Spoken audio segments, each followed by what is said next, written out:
Hello Madridistas and welcome to another interesting episode of Madrid My DNA, the home of everything Madridistas, as we talk you through the very interesting and latest update at Real Madrid.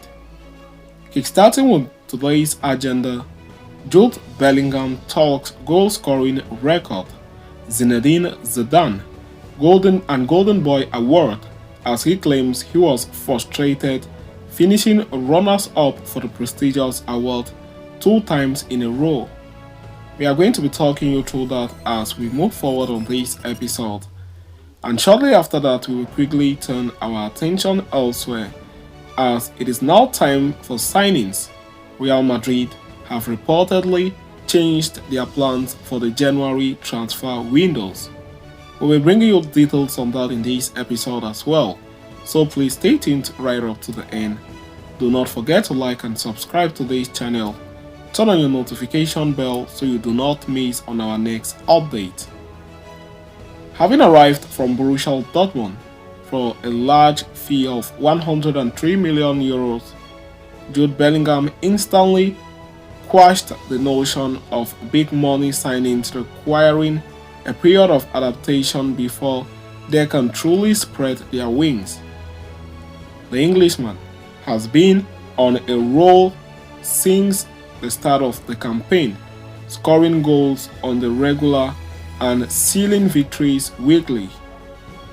And owing to his mastery on the pitch this season, it is unsurprising to see fans often find shades of the legendary Zinedine Zidane in Bellingham, who has been following his footsteps thus far.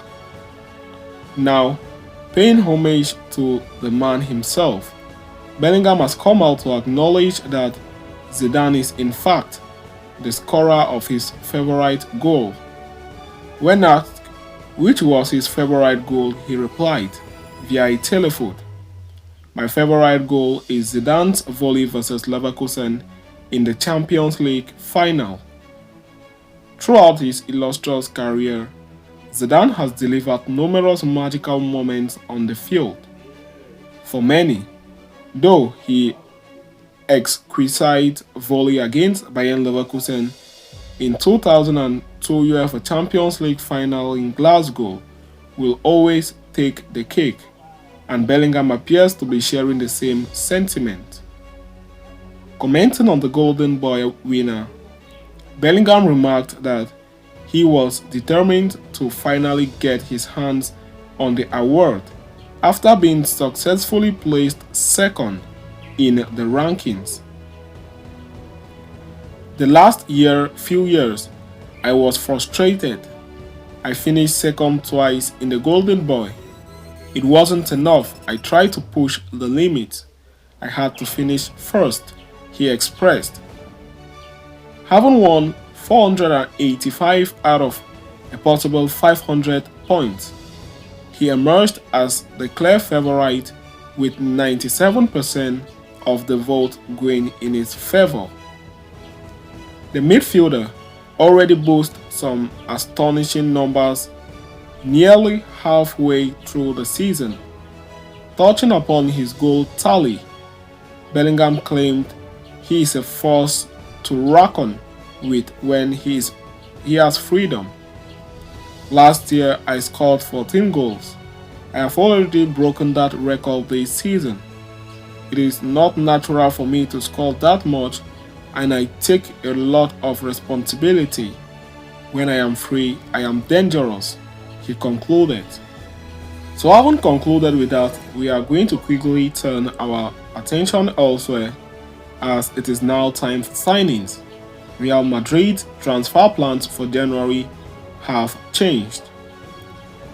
Despite suffering from a series of injury blows throughout the course of the campaign, Real Madrid have appeared fairly reluctant when it comes to signing players in January.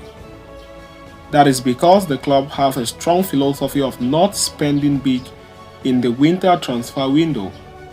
But all of that is about to change, especially following David Alaba's fresh ACL injury. According to reports from Diario AS, There has been a change of plans at Real Madrid as far as the upcoming January transfer window is concerned. It appears the Spanish giants are finally set to sign some players in the winter transfer window, in light of the squad's alarming rate of injuries. This comes shortly after David Alaba became the latest victim of an ACL injury, and accounting for the club's third such knock of the season. The Austrian has been ruled out until the end of the season, leaving Real Madrid extremely thin on numbers in the defensive unit. Needless to say, Real Madrid are unlikely to go all out in the market and are only expected to focus on key problem areas. One of them is the defensive unit, with Thibaut Courtois, Eder Militao and now Alaba ruled out due to ACL knocks. The club lacks depth and desperately requires for addition of a new central defender. Real Madrid may also go after a right back given the fact that Dani Carvajal is way past his prime, whereas Lucas Vazquez also has his days numbered at the Santiago Bernabeu. The addition of the new forward might be in need of the R2, though there is much excitement regarding the impending arrival of Endrick, who was present in the Villarreal game. So having talked about that, we have come to the end of this episode. Thanks for following us right up to the end. See you next time, and Hala Madrid to us all.